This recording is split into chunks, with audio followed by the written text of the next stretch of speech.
I was just doing my rounds, like any other night.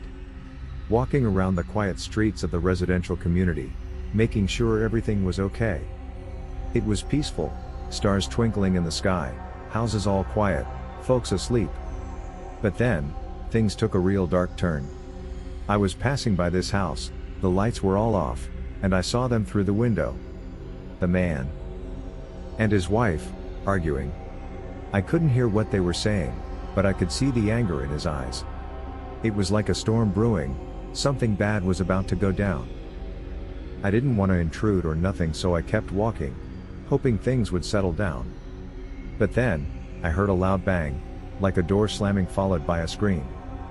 My heart started racing and I knew something was really wrong. I hurried over to the window, my gut was twisting with fear. And there they were, right in front of me.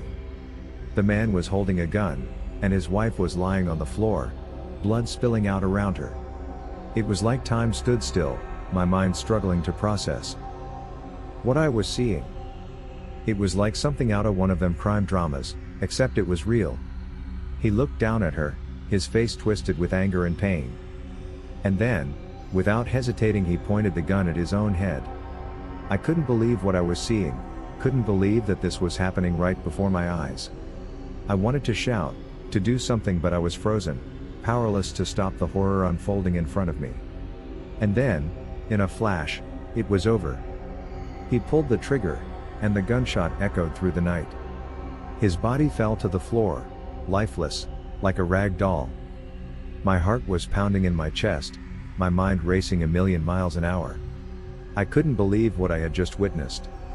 I stumbled back from the window, trying to catch my breath. I fumbled for my radio, calling for backup, calling for help. My voice was shaky, my words barely making sense. I needed someone to come, to make sense of the nightmare that had just unfolded. It felt like an eternity before the police arrived, but when they did, their sirens were piercing the silence of the night. They rushed into the house with their guns drawn, and I stumbled after them, trying to find my words, trying to explain what I had seen. But the scene before us told its own story, the man and his wife, both lying there, lifeless and still. The police took over, they called for backup and began investigating the scene. I was in shock, my mind was a whirlwind of emotions. I had seen it all, seen the tragedy unfold before my eyes, and I couldn't shake the image from my mind. Hours passed, it felt like a blur. Statements were taken, evidence was collected, and the reality of what had happened started to sink in. The man had taken his wife's life and then ended his own. It was a tragedy that had rocked the community. I sat in my security booth, staring at the monitors. My mind was haunted by the images I had seen. That experience was the worst experience I have had as a security officer. Working as a security guard at the middle school ain't always easy, even though people assume it is because I work with little kids. You gotta deal with all sorts of stuff, from kids acting up to parents causing a ruckus. But there was this one day that I'll never forget, when things went from bad to worse in the blink of an eye. It was a regular morning just like any other. Kids were heading to class, chattering and laughing. I was standing by the entrance, keeping an eye on things, when I saw him, a guy storming in, looking mad as a hornet. I'd seen him around before, one of the parents, but he had a fire in his eyes like I'd never seen. I stepped forward, trying to keep things calm. I walked up to him and asked him if I could help him with something. He didn't say a word, just kept marching towards the hallway. My gut was telling me something was off, so I followed him, trying to figure out what was going on. He barged into a classroom, and that's when I saw her, Mrs. Garcia, the teacher. She was standing at the front of the room, writing on the chalkboard like nothing was wrong. The guy was yelling, his face was all red, and he was pointing at Mrs. Garcia like she was the root of all his problems. I couldn't make out his words, but I knew things were about to get real ugly, real fast. I stepped between them, trying to defuse the situation. I told him, "Hey, calm down now. Let's talk this out." But he wasn't having it. He pushed me aside, knocking me off balance. That's when I saw it, a metal object in his hand. My heart skipped a beat, and I knew I had to do something fast. I lunged at him, trying to wrestle the gun away, my adrenaline out of control, and you could see through my veins. We tussled, knocking over desks and chairs as we fought for control while Mrs. Garcia stood in the corner shaking. I could hear shouts and screams from the kids, but all I could focus on was getting that gun out of his hand. Finally, after what felt like an eternity, I managed to grab hold of the gun. I twisted it away from him, feeling the weight of it in my hand. It was like time stood still for a moment, and I looked at him. He stumbled back and his eyes were wide with shock, and then he turned and ran, disappearing down the hallway like a ghost. I stood there, catching my breath, though his gun heavy in my hand. The room was a mess, desks toppled over, papers scattered everywhere. But the kids were safe, and that's all that mattered. Mrs. Garcia came over to me. Her face was pale, her hands were shaking. "Thank you," she whispered with tears in her eyes. I handed her the gun, and she looked at it like it was a nightmare she couldn't wake up from. The police came, they took statements and investigated the scene. They told me I did a good job, that I acted quickly and kept the situation from getting worse. But all I could think about was that guy's face, that rage in his eyes.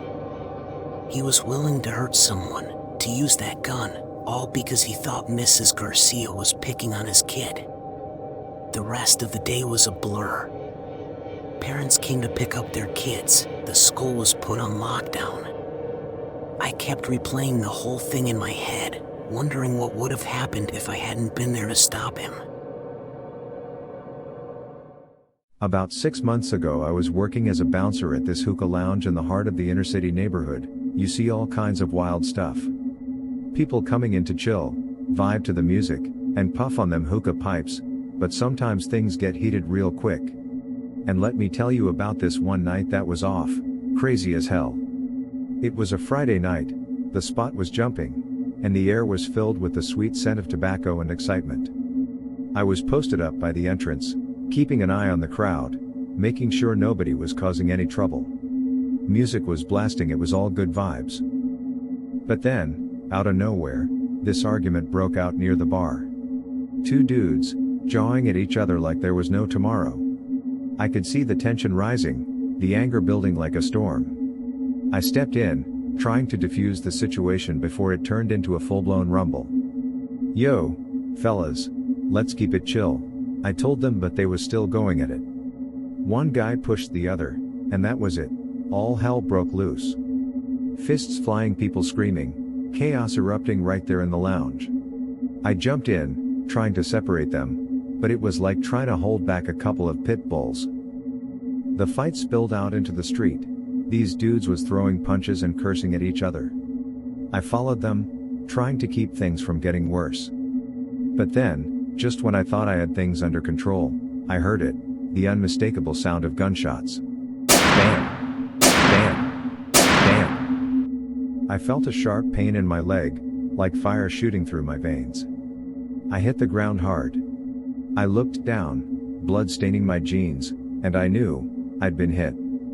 I tried to crawl to safety, while people was scattering, running in every direction, and the sound of gunshots was ringing in my ears.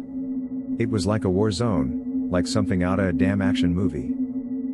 The police pulled up, with guns blazing. They managed to get the situation under control, but the damage was done. I was laying there on the ground, bleeding and hurting, just trying to stay awake even though I felt like passing out. They got me to the hospital, patched me up as best they could. The doctor said that the bullet had only grazed my leg, nothing too serious, but damn did it hurt. I had to stay overnight, rest up and heal. It took a few weeks for me to feel like myself again, but that's a day I'll never forget.